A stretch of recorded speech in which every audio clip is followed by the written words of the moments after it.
everyone. Welcome back to Things We Read This Week. I'm Jordan Nanos, back with Hunter Almgren after a nice Christmas holiday. We got episode 15 coming your way. We're going to talk about some releases of some models that happened over the Christmas holiday, some announcements at CES, announcements from OpenAI, Google, and walking robots. But before we do, Hunter, how was your break? What'd you work on over the past few weeks? I mostly tried to do nothing, actually. But I got my hands on a Flipper Zero, which if you're not familiar with what that is, it's a more or less a tool to do nefarious things, but build as a learning experience to skirt import controls, I guess. um, No, it's pretty interesting. It's a device that's got Bluetooth. You can get a Wi-Fi module. It can read like RFID, NFC, those like I button tags, right? So like I can clone a work badge. I can do packet capture on Wi-Fi. I can mess with touch tune systems at bars.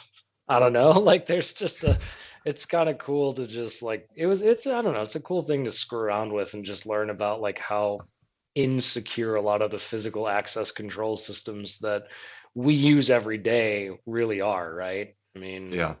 that's really what it comes down to. I'm sure there's more things that it does. Like I was reading some Reddit thread about like if you get this it's like a super powerful infrared blaster that you have to hook up to like an external USB battery to even use. But like apparently it's powerful enough to change stoplights. Hmm. So I guess no more waiting at red lights for this guy, but Okay, so just nice kidding, Christmas just kidding. present. Yeah, yeah, you Yeah, got yourself a nice Christmas present. Yeah, interesting. yeah. Um, okay, well, speaking of Christmas presents that people gave out this week or the last couple of weeks, I guess we got some nice model drops. So the one that I want to talk about is DeepSeek version 3, released from a former hedge fund, current hedge fund in China.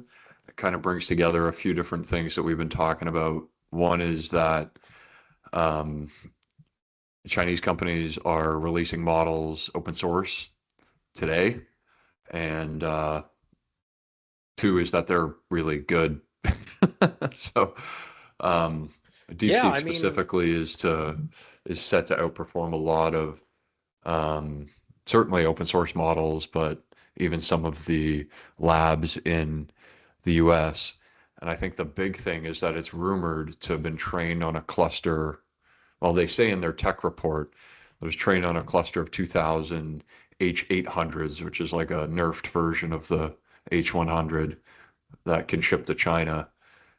And that's like $5 million, the run, the length of yeah. time on there, which is a lot less than the billions we're seeing people spend on 100,000 H100 or H200 clusters that are being built out right now. So, Yeah, it's interesting. I mean, even like the previous DeepSeek 2.5, right? Just in some of the benchmarking that you did, outperformed a lot. And so it's like really interesting to have a model that outperforms so many of the other multi-billion dollar training run models that are out there with something that's basically 5 million bucks, like it cost in the grand scheme of things comparatively cost a little more than a rounding error. yeah, I mean, certainly hedge funds have $5 million to throw at something like this if they've got a team. Once again, Um, rounding error, right? Like it's 5 million bucks to a hedge fund. Yeah, it doesn't like a 2000 GPU cluster does not cost $5 million.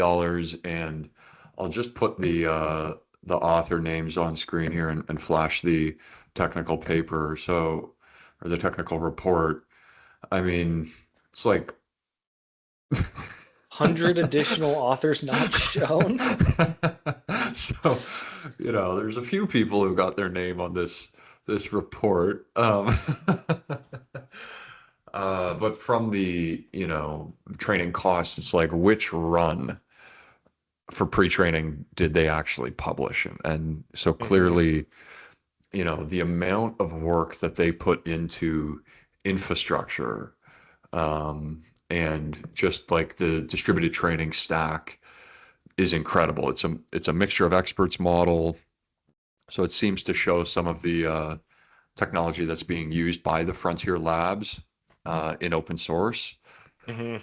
Um, and it's also got there's a reward model, like a reasoning model that they trained to do some of the post training work here, called R1, that they did not release, which uses the same chain of thought prompting that we've seen from O1, O3, and some of the Google models.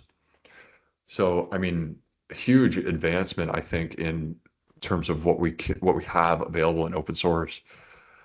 Putting aside the technical stuff, I think the the coolest thing that I saw about this is that um, people are already running this on Mac Minis. Yeah. So, um, a 685 billion parameter model uh, running on 8 Mac Minis in a cluster. This guy, Alex Shima on Twitter, is getting 5 tokens per second on the first day it was released. On Um, a stack of 8 Mac Minis, which is like $500 a piece. yeah, He's got it on screen here. He's got the Mac Minis and the laptop set up because, well, this was released on Christmas Eve, so he was doing his work on Christmas Christmas Day. Day and Boxing Day. Yeah, the community's just really incredible here. But yeah, man, I mean, like, pretty incredible that uh we just like the curve just continues, the Hmm. exponential improvement, um and the influence. I mean, so let's imagine this is a hedge fund, they've got some use case for an LLM internally, right? The um financial incentive for them to release something open source and charge for an inference an API endpoint or something like that is it's like it's not financial, right? Like Hmm. it seems to just be them bragging. Like, um, I mean, I it's don't know what else to chalk it up to here. bragging, I think is a good word. I mean, it to me is a pretty incredible feat, right? To have a model that keeps pace with current closed source models um, in all the standard benchmarks, yet was done on basically a what 1/50th of the compute power. Like that in Yeah, that in itself alone, I think is like I'd be bragging about that. I mean, yeah, like yeah. that's awesome. And I guess it begs the question, like, what is their technique? Meaning, like, what are they doing differently than everyone else who seems to be like, I need $1 billion more to, make Chat GPT 5, which is If you want to, essentially what OpenAI is at right now. I mean, they're trying to raise more funding to do another big run, yeah. I would So assume. if you want to dig into this, like I could talk about a little bit of it because it's in the. I encourage anybody who's interested in this to go read the technical report that they released. So section 3.2 on the training framework is fascinating. Basically, most frontier, not frontier, they all have their own stack, but most um, frontier tier two, like most reports on how Llama was trained or how, you know, Mosaic ML did their training of MPT or, Deep Speed, the like open source training framework or Hmm. Megatron or um, torch, like fully sharded data parallel. They have a framework for how training happens. And it's like, first you split the data set and then you run different copies of the models. That's data parallel. And then you split into different pipelines where you're putting different sections of the model on different nodes or on different GPUs, specifically within a node. And then there's tensor parallelism, or in this case, because it's a mixture of experts model, there's expert parallelism, where you're putting, different, instead of just putting different layers, you're putting like different experts or different, sections of the model on different GPUs. And so the way in which those splits happen and the way communication happens between the different sections of the model is really important for training performance, right? Like if your GPUs are sitting around idle waiting for data to come from a different GPU because it's late during its training, you're kind of wasting time, or you're not fully utilizing the network, or you're not fully utilizing the GPU, and training is going to go slower. So these guys wrote an entire framework from scratch they called HAI-LLM, and they they use this thing called dual pipe with communication computation overlap, so that they're getting basically extra computation happening while all reduces are happening across the network. So while GPUs are communicating to each other, the next like micro batch is actually being processed, which is just, that's much faster. And then the actual implementation of this, they take some of the SMs, like some of the small little cores on the GPU, and dedicate it to the actual training that's running. And they have a proper ratio of this. So basically, NVLink offers, here's their description here, it offers 3.2 times the bandwidth of the InfiniBand interconnect. So you want to do 3.2 times more computation locally before you sync globally. Yeah. And they do that accurately for their mixture of experts model. There's much more stuff. They do proper training in Float 8. They have a mixed precision framework so that they can have like activations and weights and gradients all stored in the proper quantization. They're proper stored with the proper data type. Then they do quantization. Anyway, they finish all of this section 3 in their report by basically making recommendations to hardware vendors. So they say, like, we've done all of this work. Where is it? I'm going to scroll down here. Section. Where is it? Section 3.5, suggestions on hardware design. We propose the following suggestions on chip design to AI hardware vendors. Like, it's just Unbelievable. So it's not enough to come out with a model that's as good or better than everything else out there and open source it, but they're also going to tell you how to do your job too. Like, hey guys, so we've done all this work and we think your hardware could use some tweaks. Yeah, I love it. It's incredible. So lots to learn just by reading the paper and kind of soaking in a bit of the hubris.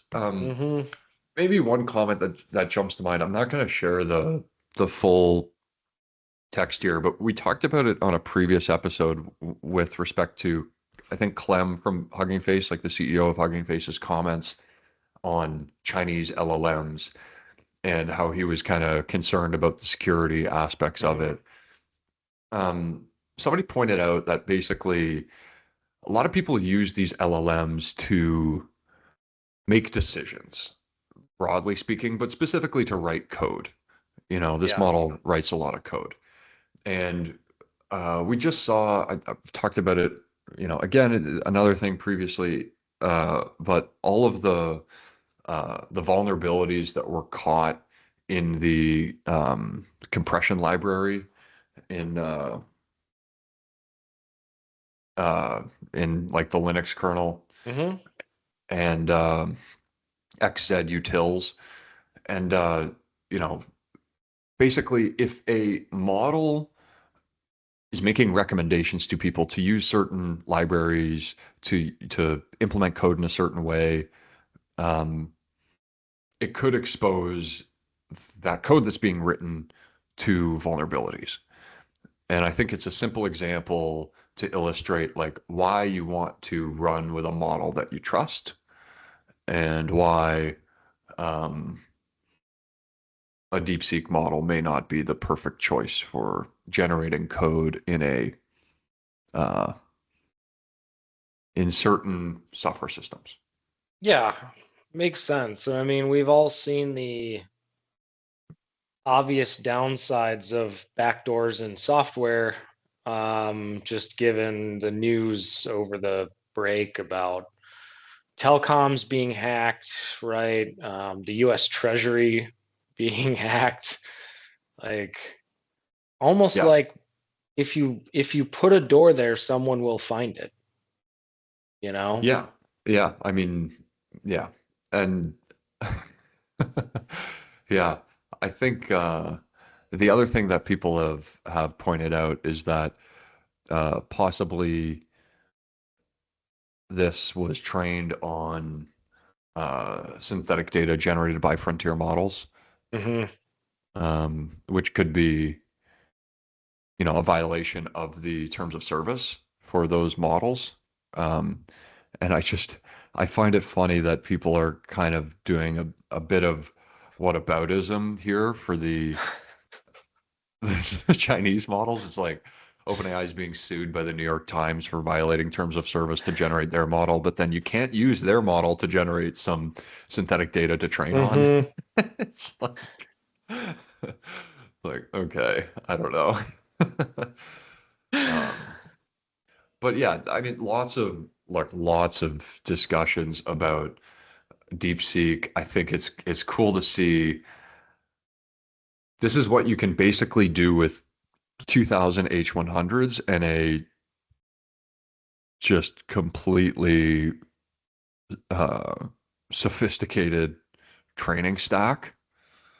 What can be done with more GPUs and people learning from this, Hmm. right? Um, it brings into to question some of the dependencies on PyTorch. I would say that everybody has. It's like if everybody depends on PyTorch in the ecosystem, maybe they're not getting the best performance or the best resiliency or something compared to just Right. building it all yourself from scratch. Yeah. Um, but that split continues to happen. Like I've said this previously, like there's people who get inserted to AI at a certain level of abstraction. They're like, I'm going to train an XGBoost model for a basic classification use case and learn about machine learning. And Hmm. then over time, it's like you can either go super high level where I'm going to use LLMs to build an AI powered application. I'm going to use real time voice. I'm going to use the multimodal vision stuff. And you don't care how this thing gets trained. You don't even understand how the model works, but you're a software engineer who can prompt, get responses, display them to users, and build real applications. Meanwhile, there's other people who are like, I need to squeeze 15% more performance out of this inference Yeah. endpoint so that I can save money or improve.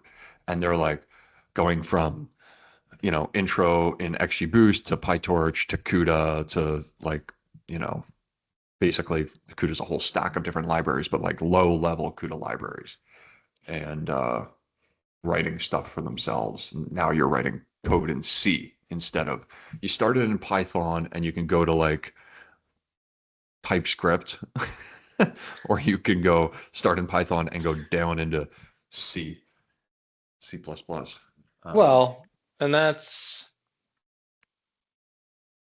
I think the it's true about a lot of other things in the technology space, right? I mean, if you want to squeeze as much performance out of a given system, the lower level you can go, the more control you have over the performance, right? I mean, yeah, it's why things like low latency tuning exist, right? Where I need like nanoseconds matter, right? I need to shave 3 nanoseconds off of this transaction. How do I do that? right? You have to be super low level to be able to do that. Whereas like, I think what stuff like AWS Lambda did to a lot of people is get them too high level to where it's like, well, I don't have to understand things like libraries and runtimes and drivers and kernel versions. Like I wrote an application and I want to run it. I don't really care about what's underneath. Yeah. You know, the whole Yeah, exactly. concept of serverless computing took people the other direction, right? Where they're just like super high level and they're like, well, I just wrote this in Rust. I don't understand why it doesn't run. You haven't heard of Cargo, dude? How are you going to install this? Yeah. Like, yeah, I know. The way we package stuff is interesting. Maybe also just a comment on the way this is getting run. So, um, I've joked about the M4 minis, the Mac chips, but um, there's this trend. Let's shift it to some announcements from CES. There's this trend that like we're gonna have all these open source LLMs running on your laptop or your phone. Hmm. But NVIDIA's released Digits with at CES, which is basically a personal computer, a PC. Don't know how much power this thing's gonna need, but it's got a Grace CPU and a Blackwell GPU, GB10 they call it, and it's going to be $3,000 or something like that. Jensen announced it on stage at CES. So is it like where does that there's this trend to make models of a certain quality that can do a certain amount of reasoning, like Llama 3.2 1 billion, run really fast on a phone. Hmm. And then there's this like, I need a supercomputer to run an inference endpoint of O3 reasoning with chain of thought for like an hour of compute to answer one complicated question. Where's this middle point where somebody needs Grace Blackwell under their desk? I don't know that. I mean, I don't know that anybody needs Grace Blackwell on or under their desk because, I mean, realistically, like, why, right? I mean, do you really need to run a 70 billion parameter model at your desk? I would venture to guess People are probably going not. to. I know, people are going to, of course. Like, people are going to do it. That thing's probably going to sell like hotcakes. Every engineer that does anything in the AI space is going to be like, I got to have at least two of those under my desk, of course. I need one for dev and one for, production. I'm just going to be the other thing I thought of One after for that each announcement. wall, one for each plug in the wall outlet that you're plugging this thing into. Yeah, and then pretty soon I gotta have 480 volt coming into my house because I need to power all these things. No, Oh but God. I had a funny thought about the digits thing. It's like you could totally get one and host your own like pretty damn good chatbot like privately, like from the comfort of your own home. And like if you want to get really fancy like I did, you run a WireGuard VPN service and now like even when I'm traveling or not at home, right, I have access to this LLM that I can just, VPN from my phone into, and now I've got a private chat bot. Like, I think it's cool. Do I want to go and spend $3,000 to get a GB10 chip running at my house? Absolutely not. Yeah. But um, I don't know. Do I think everyone needs it? No. Um, do I think people are going to buy them and buy a lot of them? Yes. Yeah, but they also announced the 5090, the follow-on Yeah. to the 4090 consumer card, which takes the Yep. TDP from 450 watt to 575 watt for Hmm. a single GPU. And people have multiple of these in their gaming rigs, right? Yeah. So we're looking at like 2 kilowatt, 3 kilowatt power supplies for these freaking gaming systems. When I built mine last year, I put a 1200-watt power supply in, and I thought that was future proofing. And it's like you see these announcements, and you're like, nope, it's not. Well, okay, but take that 1200-watt supply for your rig. Are you expecting GB10 to be 1200 watt for a system? Because that's Well, like a what's GB? What's GH200, like a single one, a single chip is 900 watt for the mhm. 141 gig H200. You know, is the B10 a nerfed? I guess we're just speculating. We'll learn soon, but Well, I was gonna say, this is a kilowatt system, right? I don't what's the know. power draw of GB200? More than 900 watt, I think, because Right. GH200 is 900, So I don't know. Maybe it's like 1200 or maybe something. Yeah, maybe it becomes a simple math equation to figure it out of like, okay, if GB200 or if GB10 is, let's say, I don't know, 30% the performance of GB200, what does that equate to in wattage differences, right?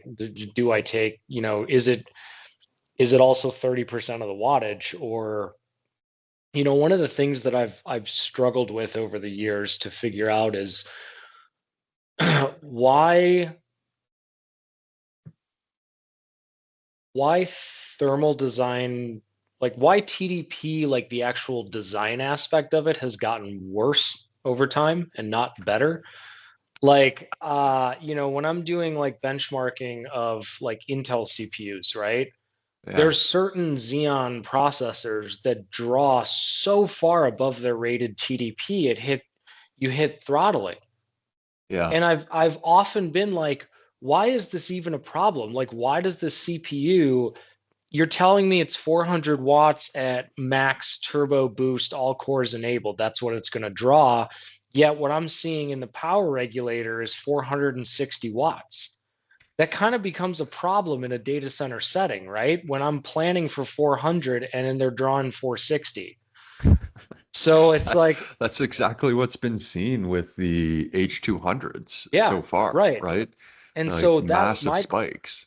that's my question with this whole GB10. It's like, are people going to be tripping breakers at their house because this thing decides to, overdraw itself during like periods of high stress or something? I don't know, right? I mean, I think I would be worried more about that because you know, I don't know that the industry, I'm not just picking on Intel, but like I don't know that the industry, NVIDIA, AMD, Intel, all these people designing chips have figured out how to eliminate these spikes, which can be dangerous in some Yeah, I mean, cases. yeah. So there's like the implication of they call it a personal AI supercomputer. That to me means you can plug it into a wall outlet in your house. Like Right. you don't need to, sometimes run your supercomputer in your garage and sometimes charge your EV. Like that's not to me a personal computer, but NVIDIA has a number of different oxymorons in their language. This is a GPGPU, a general purpose graphics processing unit. Hmm. Bit of jumbo shrimp there, and now we've got a personal supercomputer. So I don't know what the naming actually means anymore. I think the interesting thing about this is it will possibly continue to push ARM into the arms of the public, which is like if we can have a real ARM-based, like I'm just curious what their recommended desktop's going to be. We're going to get some hardcore Linux propeller heads saying you got to run your like you're not installing Windows on this thing, I think. No way, man. You gotta compile and manually install Spotify to be able to flex on everybody. Yeah, yeah, exactly. We're Uh, gonna be, you know, like arguing about which Linux desktop is best for for your digits supercomputer here, I think. Well, so it's funny because I'm just reading a I guess a spec article on digits now that we're a couple days past the announcement. And this article is saying that it can run a 200 billion parameter LLM, but you also have the ability to link two of them together and run a 405 billion parameter model. Yeah, yeah. He said 200 billion on stage, which is Yeah. And crazy. Yeah, so apparently that's at FP4 precision. that's the Blackwell GPU. It gives you the float Yep. 4 cores here, which I think the we're still waiting on the benefits of float 4 cores because we've got int float 4 quantization strategies today. Mm-hmm. I mean, the claim that you can run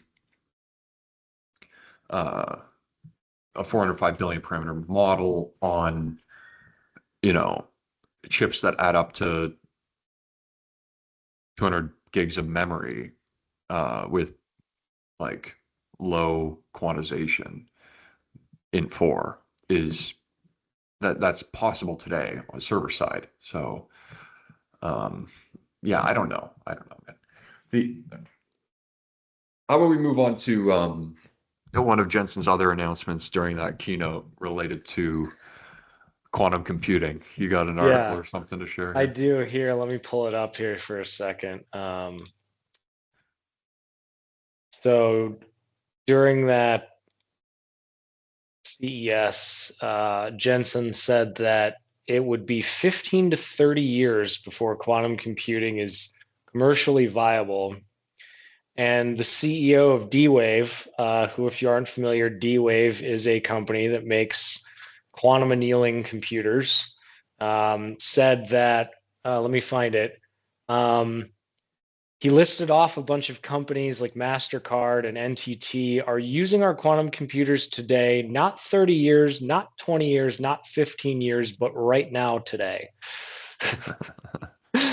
um, and we've discussed quantum computing before, right? And I think I said, like, I'm still sitting here waiting for like an actual production use case. Um, and it would seem that these companies like MasterCard and NTT, for example, that were mentioned or name dropped in this article, have some sort of use cases for quantum computing. And, there was a later in the article, the CEO of D-Wave did acknowledge that Jensen could have been talking about gate model quantum computing, which is something that's still a theory, but in theory would, um, you know, bring quantum computing's, compute power to like, hundreds of millions of qubits in theory. Yeah, Um, Whereas right now everybody uses a technique called quantum annealing, which results in much less qubits. Regardless of what Jensen meant, I just find this interesting because we've heard quantum computing talked about. A lot of it's been talked about in the cybersecurity space about how it's going to break everyone's encryption, and we have to move everyone to passkeys because passwords are no longer safe because even Blowfish 448 can be cracked by a quantum computer. And like, there's all this like fear and, whatever going these conversations in the cybersecurity space. But like, okay, if quantum computers are really out there right now doing something, right? yeah, yeah. My I passwords are guess still fine. I don't know. Like, they're doing something. Yeah, they're taking up power. They're doing something. I don't understand what the comment in production means in that D-Wave response, where the CEO was saying the mhm, MasterCard's using it in production. in Like, production. Production Yeah. of what? Like what production application? Like is my credit Loyalty card trends? program Yeah, rec my loyalty come program right. getting processed by a quantum computer. Like, is it monitoring my, how many times I go to the, liquor store every week? Like, I don't know. Like, like, what are we doing with the quantum computer MasterCard? Like, I want to know. Yeah, I mean, does it mean it's in the production section of the data center so that it has moved from dev test to the place where users have access to it? I think that may be what is referred to here. Like, it's not scary, but the idea that it is, um, you know, we we've got highly available and backed up quantum computers that are running prod level applications. Oh my God. Did you see that in US East 1, the quantum cluster is down? We had to fall back to US East 2. I haven't really. I know. I was gonna say, what's your business continuity plan for your quantum workloads, right? Like, Yeah, yeah, exactly. Yeah. so Your RTO and your RPO for your quantum cluster. oh yeah. How do I back that up, and can I cluster them? Can I make it HA? Like, what's Oh, the guys, I got bad news. We got hit by ransomware on the qubits today. Yeah, oh man. Okay, yeah. I so don't get it, man. I don't get it. But okay, so I whatever. looked I did a quick search just because I was curious, and MasterCard actually wrote an article which is contradictory to what the D-Wave CEO said, is that they're using it for research. They have this project called the MasterCard Quantum Security and Communications Project. It's a research initiative that is doing, it's for developing quantum resistant cards. And it's also for quantum computing for loyalty programs, as you just said. Wait, what's the Yeah. use case in loyalty? Listen to this. MasterCard is exploring how quantum computing can help deliver the right offers to the right people at the right time. So you're trying to fucking reinvent targeted advertising with a quantum computer? Like, that makes no sense. Like, guess what, guys? Google and Meta figured it the fuck out without quantum computing. We don't Okay, need. all right, dude. Yeah, you know more than everybody at MasterCard and D-Wave. Come on. Yeah, No, I don't. yeah, I absolutely don't. yeah, yeah, yeah. I just think it's funny to read, right? Like you read a statement When like I that, get like my we're credit card points and they recommend where I want to spend it, it's a perfect recommendation every time, man. Yeah, it's totally figured out. No, that's come what I on. mean. They've employed string theory and gone through the quantum universe to figure out that you should spend your loyalty points at Chick-fil-A this week. Oh my God. Okay. Well, yeah, quantum's always a fun topic. Oh, let's talk about the future. What's up next? You have another one to share, right? I do. OpenAI is OpenAI is shifting their focus not to quantum, but to super intelligence, because general hey, intelligence has already been figured out. AGI is dead. It's in the bag. We got it. We're good. Now it's super intelligence. AGI's in the bag, eh? uh, I love this. I love this quote. We love our current products, but we are here for the glorious future. Oh, the glorious The, future. the glorious future is super intelligence.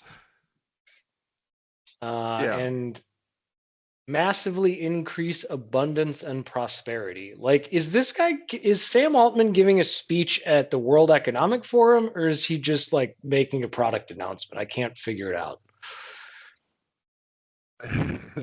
Yeah. Well, we gotta wait for the poly market stuff to close here. Yeah. You know.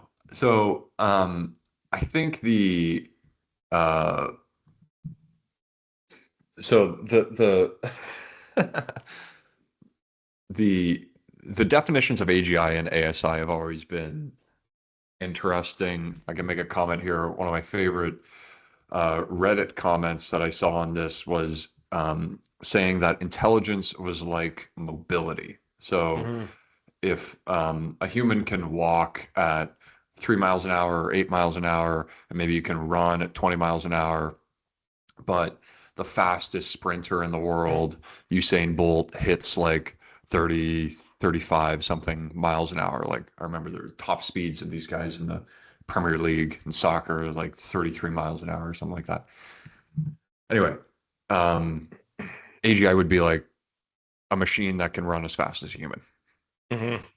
And then ASI would be like a machine that um, not just beats us in a race, but is like a plane that can go at Mach 1, Mach 2, Mach Yeah. 4. Like it's just so much better at all of this intelligence stuff.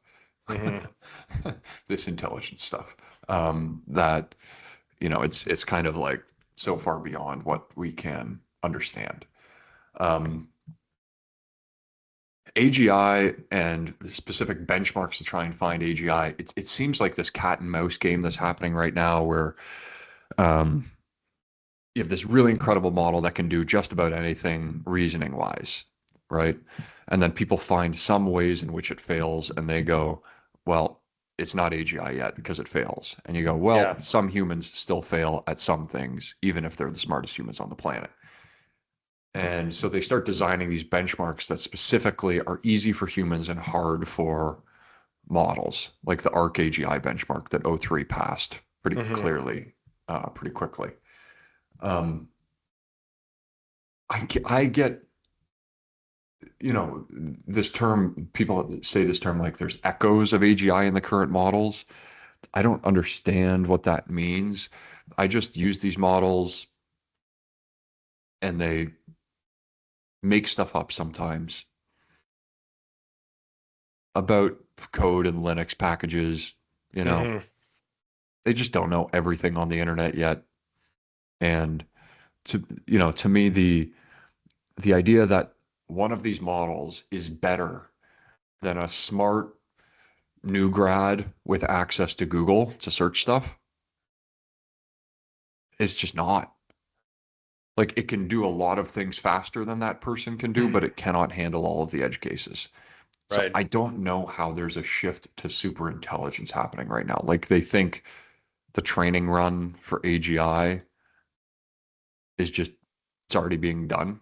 You've already compressed the entire internet into this transformer model and you can retrieve it with any natural language question that you could ask a person. I, I don't think it's happened yet. I don't know. I don't think it's happened either. And I mean, we've talked about the whole goalpost moving that's been done on AGI. And what is the definition of AGI? Well, it might mean something to the people claiming they have it versus something like to your point, right? Like they might say, "Oh, I've got AGI in this model and it passes the AGI benchmark." And then people find things wrong with it, or it hallucinates in certain topics, or it, screws up in some way, gives bad information about something, right? Okay, well, are you really going to sit there and argue that human beings also sometimes give incorrect answers, and that is why we're declaring AGI? Like, I thought No, this no, thing I was think supposed. the argument, if I'm going to steelman the argument that AGI has been achieved or is close, it's the idea that every single task you can come up with that you think the model's failing at, you can solve with some post-training or some better data. You can train the behavior into the model to solve those Got ARC it. AGI, Yeah, square box puzzles, or to generate images or videos, or you know, what like name your cognitive task to write a research report to make a recommendation if this is fraud or not, to do everything better than an expert human, play chess, play Go, play StarCraft, right? And it does seem like the foundation models that these people have pre-trained can be tuned or post-trained to perform just about every task that a human can be expected to do for valuable work, right? Like I could train a model to do, I could theoretically uh, fine tune a model to do just about everything that I can do, literally everything that I did in the last week in my job with enough labeled data and examples of me doing it. Like, you know, data of me controlling my computer screen, or of me writing some code, or of me giving a presentation and explaining something. You could theoretically train a model to do all of these things. Um, the barrier seems to be gathering that data and those examples and actually the like tasks that humans are expected to do, because there's so much surface area covering all of the different tasks that we are expected to do in our daily jobs, and those things change over time. And Well, here's a question that brings up an interesting question, though. If I can train a model, like if I can build Jordan GPT and I yeah, can just have Jordan GPT do everything that you do I make a model do that? Like, what I'm trying to say is, do I make a model do that for you and I and the rest of our team, and that our team becomes one model? Or do I have a model for Jordan and a model for Hunter and a model for, whoever else, right? Like, this kind of gets back to like, what some is might say so an agent. oh God, no, don't, we're not going down the agent thing again. Um, but you see what I'm getting at, right? Like, Yeah. because we've had this conversation about like a model that does everything versus a model that does one thing really well, right? Like, Well, in that's the the context concept of of AGI, right? Conceptually, the way I always envisioned AGI was it's one model that does everything. It's not fine tunes for specific tasks. right, And so the business value today seems to come from fine tuning for specific tasks, or from right, prompting for specific tasks, or whatever, right? And the reasoning models seem to show that there's like more training, more data just makes it better at everything. hmm Like the whole insight of you train it on code and it gets better at predicting fraud in English language with no extra English language tokens was, it's this crazy, the model is learning some logic in learning in, predicting the next token in a program right, that is somehow applicable to other domains outside of programming, right?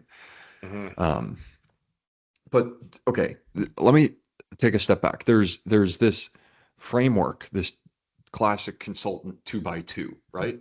There are tasks that are cognitive versus manual, like somebody hmm has to think to do it versus somebody has to work with their hands. And then there are tasks that are repetitive versus creative. Somebody has to do something they've never done before, and somebody has to do something they've done 100 times before, 1,000 times before. The promise of AI was that it was always going to automate white collar, repetitive cognitive tasks. like data entry and Exactly, right? yeah, stuff like that. Which is fundamentally, like, you can say that about software, just generally speaking, right? Sure.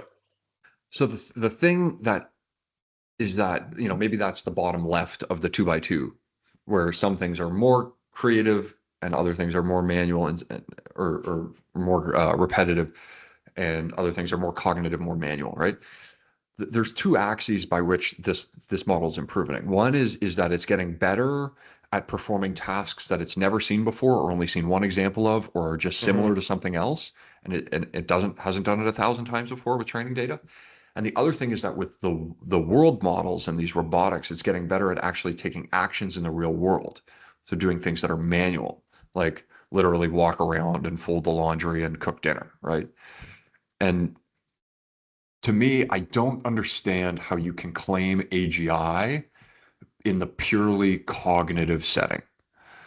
Um, I think that's what they would try to do here, which is to say, if the only way you interact with a human in a setting is over a computer interface, over a network, replacing the human on the other side of the network with a model on the other side of the network, it can basically do anything the human could do, as long as it doesn't interact with things in the real world, right? Mm-hmm. And then there's this extra step, which is do interactions in the real world, either by asking humans to do it, the AI putting us to work, Or by doing what Anthropic did and like taking control of your mouse and doing it. yeah, or by having machines in a warehouse do something, right? Mm-hmm. Or drones on a battlefield, right? Like Mm-hmm. who's gonna win? You know, uh, human general with troops on the 30 ground, years infantry, experience. Yeah. or StarCraft tuned model with drones. You know, a little scary, but I'm betting on the computer right now. Yeah. Yeah. um, Well, just the same way I'd bet on the chess, like I'd bet on Stockfish over Magnus Carlsen in chess, like the computer system, or AlphaGo over Lee Sedol in Go, the DeepMind trained Go player, right? AlphaZero, mm-hmm. whatever it is now. So yeah, it's I don't know, a brave new world. Yeah, indeed. Well, I mean, I think there's something to say about the world power race for AI supremacy, if you're using that as an example of like, a StarCraft tuned AI model that can send 100 drones out to a battlefield and strike with 100% precision and accuracy. Like, you know, at the end of the day, what is this all? What are we really driving towards? Like military supremacy? Like, like Oh, what? no, no. Well, I mean, okay, maybe we can keep scaring people that way, but here's the last thing I want to show for this week, which I think relates to the physical AI thing. So, uh, I sent you this, but yeah, just watch this video, this robot walking. And I mean, first of all, it's just incredible to see this thing walk like a human. Such a leap over all the Boston Dynamics I videos and was I stuff, was right? just gonna say you almost should bring up a video of the Boston Dynamics robot to see how unfluid the movement is, right? Because like you look at this and you're like, I mean, if you put clothes on that thing and like a mask or something, like would you really be able to tell that that was a robot, or would you be like, oh, that's just another person? It's crazy. It's crazy. It's it's unbelievable. But I want to point out the context of where I saw this. So Dr. Jim Fan from NVIDIA, senior research manager, co-founder of the Gear Lab. He works on general robotics and physical AI. And the world's most valuable company, right? Just a reminder of what NVIDIA is. And his comment on here, allegedly shot in Shenzhen, is this real? Can someone verify? I've seen this company posting very natural humanoid walking gaits a couple months ago. These days, it's hard to tell CGI versus Sora versus real video. It's real. Like people have verified this. They have multiple angles of this thing walking around. This is Mm-hmm. not this is not animation. And the guy who works in this domain at NVIDIA is so shocked by it. His first thought is this real? That's like scary, man. That is Yeah, scary. Yeah. absolutely. Yeah. It's Okay, let me pull up just his tweet. We can end off here. Folks, it's real. I verified from reliable sources, new visual Turing test, and then he shares another video of it walking from behind, like the same area. He says the controller is a neural controllers net and trained neural in net Isaac training. Simulator, which is an NVIDIA software package, uses reinforcement learning and then sim to real. Reward engineering is all you need. And then he says, Walking Gates got swag, but we need these robots to go firefighting ASAP. A little current callback there. So Yeah, wow. It is incredible to see. I actually um I just thought of, let me see if I can pull this up. One of the things that, of course, it always pops into my head every time I see stuff like this is Oh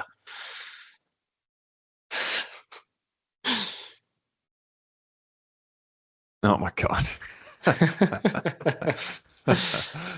like, obviously that's a little different because in that movie the T-1000 could turn into liquid metal and then reform itself, but and also take the face and body and clothes of anything it looked at. But you know, it's just wild to me to see stuff like that. Like I don't know, the whole drone, AI controlled drone thing got me thinking about the exact same thing, like the opening scene of that movie. Yeah, I don't know where the reasoning's going here. We didn't get a chance to cover it this week. I think we got to wrap up, but there's possibly an announcement coming out today that Biden is creating a three-tier system for export controls on chips, with you know China and Russia being adversaries that are blocked from having NVIDIA and AMD chips. Yeah, yeah, a little preview of next week. We'll also talk about Google's new team that they're forming to build AI that can simulate the physical world. Yeah, crazy, man. All right. Yeah, Nice job. thanks everyone.